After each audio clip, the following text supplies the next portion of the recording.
फिजा किसी तरह अपनी जान और इज्जत बचाकर घर लौट तो आती है, मगर असल इम्तिहान अब शुरू होता है। घर की दहलीज पार करते ही इसे एहसास हो जाता है कि सबसे बड़ा खतरा अभी बाकी है, और वो खतरा है रानी भाभी। फिजा के आने से पहले ही रानी साफ ऐलान कर चुकी होती है कि अगर फिजा वापस आई तो वो इस घर में एक पल भी नहीं रह पाएगी। रानी के दिल में नफरत इस हद तक भर चुकी होती है कि वो फिजा को गंदगी समझकर घर से निकाल देना चाहती है।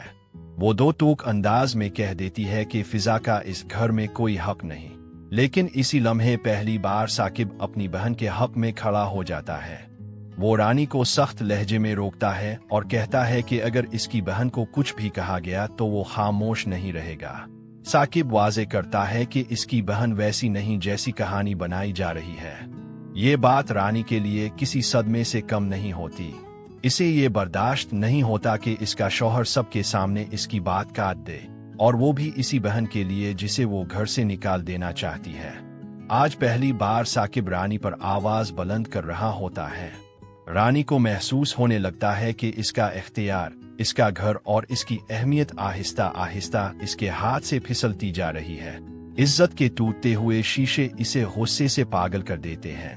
दूसरी तरफ फिजा अपने कमरे में जाती है, जहां इसकी बहन रीदे इसे देखते ही फूट फूट कर रोने लगती है। वो फिजा को गिले लगाकर पूछती है कि वो कहाँ चली गई थी, वो रातें कहाँ गुजारी। रीदे बताती है कि साकिब भी अंदर से टूट चुका था और जारोन तो चीन और सुकून दोनों को बैठा था।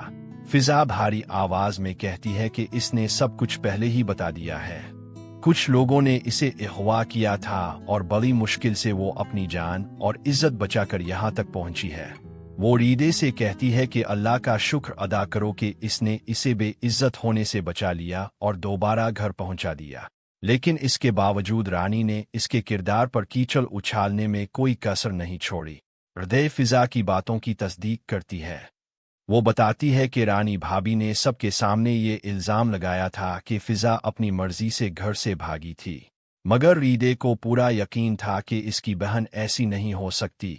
वो कहती है कि फिजा कभी भी साकिब की इज्जत को दांव पर नहीं लगा सकती।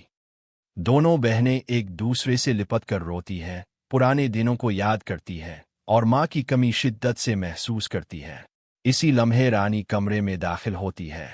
इसकी आवाज जहर से भरी होती है। वो फिजा को वार्निंग देती है कि इसकी बनाई हुई कहानी भाई और बहन को तो धोखा दे सकती है, मगर इसे और इसके घर वालों को